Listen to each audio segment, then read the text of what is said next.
All right, AP Calculus AB. I'm just coming from another video on the same topic, and I was saying in that last video that I've been looking through a lot of the old AP exams, and the first question on the graphing calculator section for a bunch of years in a row has looked like this, where they ask you to do some stuff. In the first case, they ask you to find the area of this region here, and the second one they ask you to find the area of the region here. And on the third question, they always ask you to find the volume of a solid generated when the curve is revolved around something, either a horizontal line or a vertical line.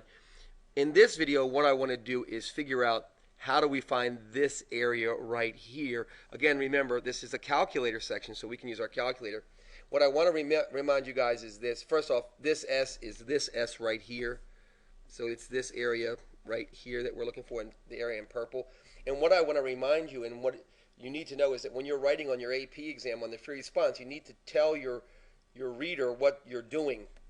You don't have to write this, but I want to remind you that the area of bounded curves is the definite integral from a to b of f of x minus g of x dx.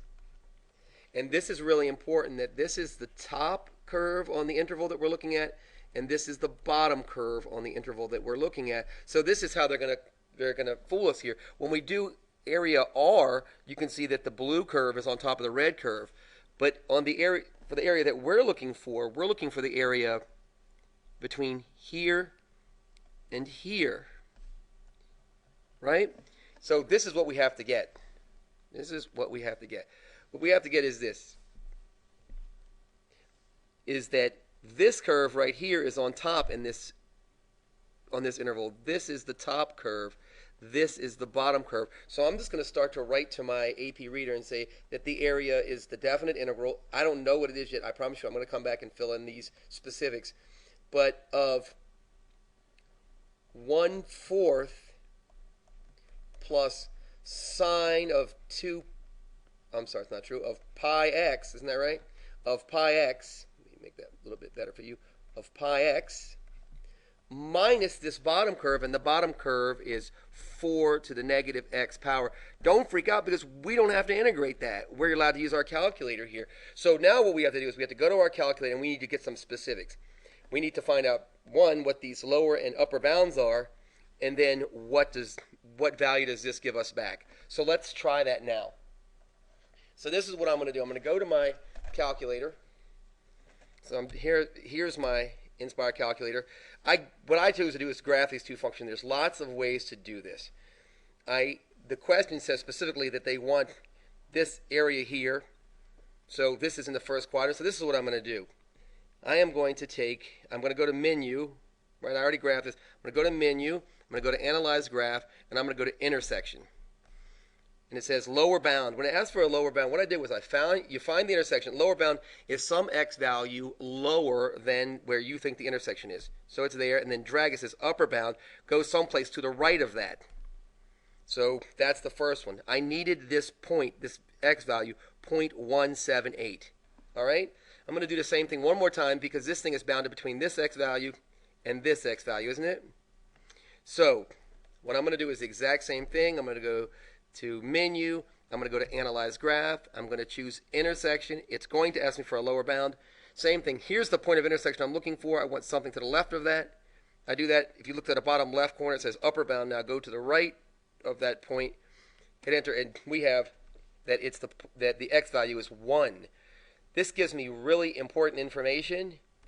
I guess what I would do is, if I was taking an exam as I was doing this, I'd be writing this information in. So the lower bound is 0.178. The upper bound is 1, isn't it? So this is what they want to know. This is what they're looking at. And now what you want to do is this. Now you want to go back to your calculator, and you want to ask your calculator to calculate this for you. So I'm providing all the information that my reader wants. And I'm going to go back to my calculator now. I'm going to go to the calculator section. You would do that going through the menu here.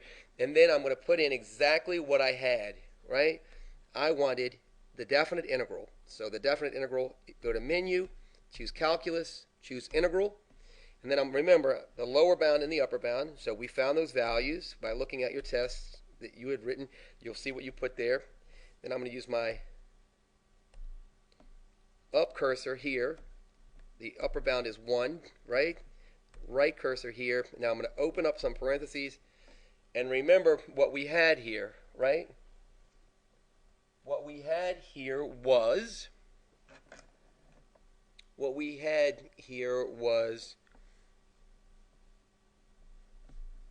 1/4. So control division.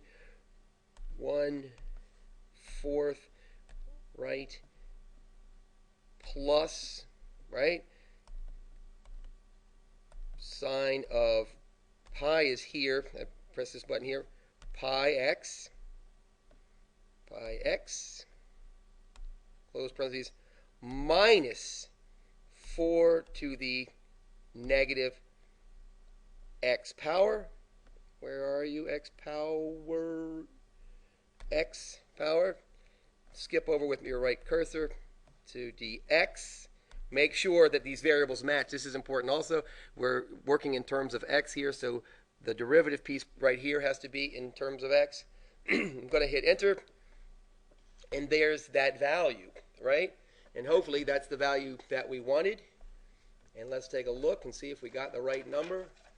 And I'm looking, and lo and behold, that is the right number. Go back to your test and type in and write in what that value was. And that value was 0.410362. Look, if you're freaked out about this, do this. Say to them, is approximately. Make your approximation as good as possible, but make sure you use the approximation instead of an equal sign, and everything should be good. So remember, we have lots of tools using the calculator. When you're on the calculator section, you have got to write to them. They want to see you explain what the calculus was that you were doing. And here that calculus is. All right? Hey, thanks for watching the video. I hope it was helpful. If you have any questions or comments, let me know. And if you haven't already subscribed, please subscribe. Thanks. I appreciate it.